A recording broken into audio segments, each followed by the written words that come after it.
C'est un début de semaine agité qui connaît la ville de Goma. C'est lundi 31 octobre 2022. Des milliers de personnes ont envahi toutes les grandes artères de la ville sur appel des organisations de la société civile et mouvements citoyens. L'objectif est de dénoncer l'agression de la RDC par les Rwandais, mais aussi le silence de la communauté internationale. Quant à ça, nous a dit Kartoum Wabin Sankara, militant du mouvement citoyen Lucha.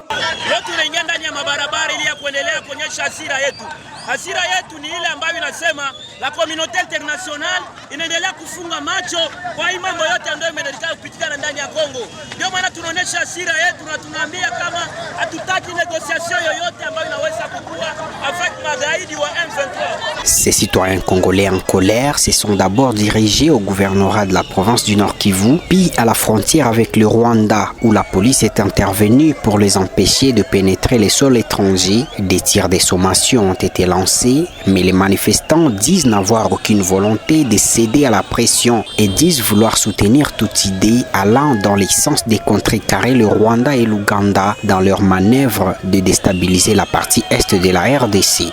Voilà, aujourd'hui c'est la localité, c'est la cité de Kiwanja qui est prise par les M23. C'est maintenant Rutshuru qui est contrôlé par les M23. Aujourd'hui, nous sommes en train de dire au Rwanda, nous sommes en train de dire à l'Ouganda qu'un jour le soleil brillera au Congo.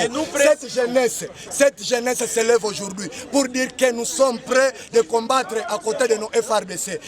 Nous sommes en train d'encourager toute guerre qui va dans le sens de combattre le Rwanda et l'Ouganda. Car nous savons que depuis 20 ans, c'est le Rwanda et l'Ouganda qui nous agressent derrière la communauté internationale. La communauté internationale est en train de nous jouer.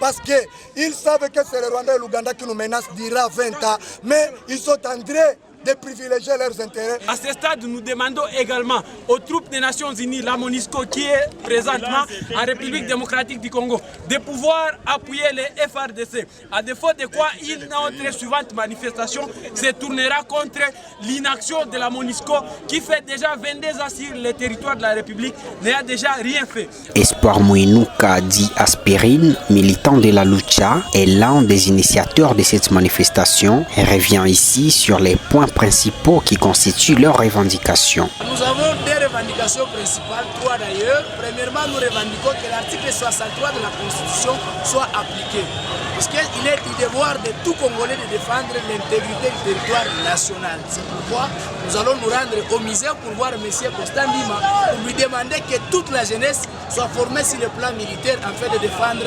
l'intégrité du territoire national, puisque nous sommes attaqués par les agresseurs rwandais. Deuxièmement, nous réclamons que les produits rwandais ne puissent plus fouler leurs pieds sur le sol congolais.